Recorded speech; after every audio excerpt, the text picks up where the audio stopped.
What's the difference between a churchyard, a burial ground, a cemetery and a graveyard?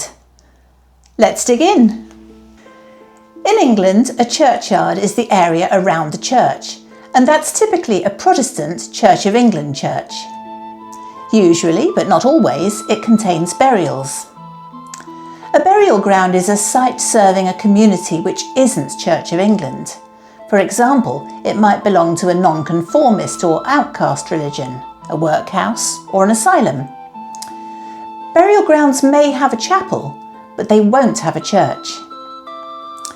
A cemetery is a purpose-built burial place for all denominations, rich and poor. With a few exceptions, it's likely to date from the 1850s onwards, and it's likely to be owned and managed by a local authority or by the Commonwealth War Graves Commission. It may have a chapel or two, but it won't have a church. A graveyard is a generic descriptor, mostly used for gloomy sites with old headstones and often used when writing spooky fiction.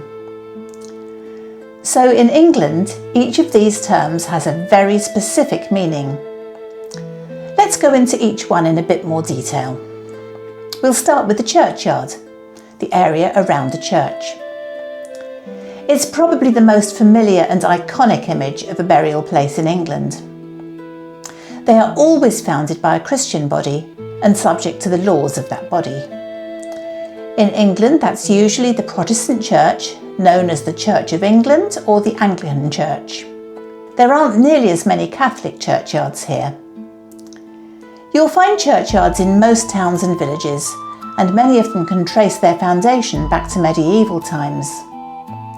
If you visit a churchyard with no graves or headstones, that's usually because it's too small for burials or because the gravestones have been cleared due to their age, condition or stability. By the way, to remove gravestones, the church court has to issue a form of legal permission called a faculty. The right to be buried in a churchyard is usually linked to living in the parish or being a member of the congregation. All other deceased persons, like atheists, pagans, criminals, suicides, the unbaptised, and even stillborn children, were either buried in an unconsecrated part of the churchyard or completely excluded. Inevitably, over time, many churchyards filled to capacity.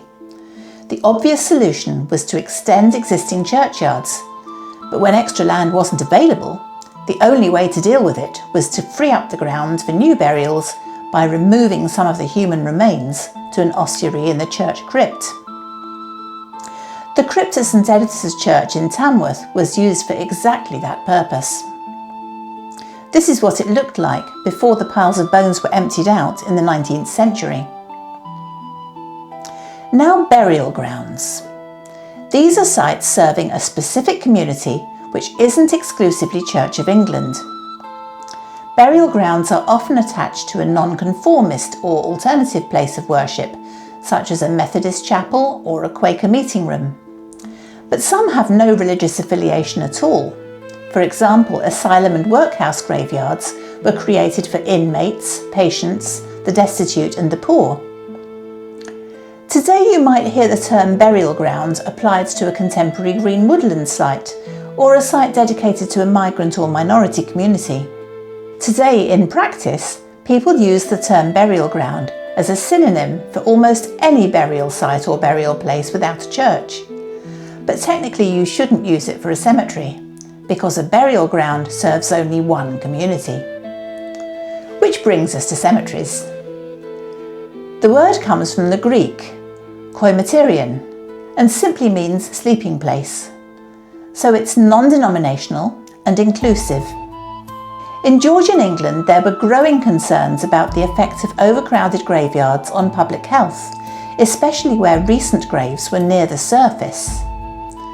There was a well-established theory that epidemics like cholera, smallpox, measles and typhoid were caused by miasma, a lethal vapour emanating from rotting organic matter. The most logical solution was to create new burial places on the city outskirts. So the early 1800s marked the beginning of the garden cemetery movement, promoting large, landscaped, healthy cemeteries, like Highgate and Kensal Green in London. They were intended to be gardens for the dead and places of peace and reflection for the living. Some of the larger cemeteries contained one or two purpose-built chapels, a mortuary, a receiving room, and sometimes a boardroom. Landscape gardeners were often employed to design cemeteries. The seminal textbook on the subject, on the laying out, planting and managing of cemeteries and on the improvement of churchyards, was published by John Claudius Loudon in 1843. Tragically, he died of lung cancer later that year, penniless and in debt. But his ideas lived on for many decades. At that time, an Act of Parliament was needed when a secular local authority wanted to build a public cemetery. The Burial Acts changed all that.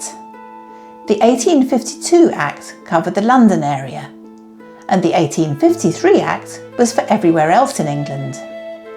The Burial Acts required the new cemeteries to accommodate everyone by providing a designated consecrated area for Church of England burials and an unconsecrated area for nonconformists and other denominations. The Acts also required that areas should be set apart for the poor, both in the consecrated and unconsecrated ground. These became known as common or public graves.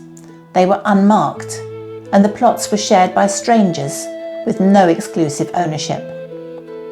This policy ensured that cheap or free burials would be available in every cemetery.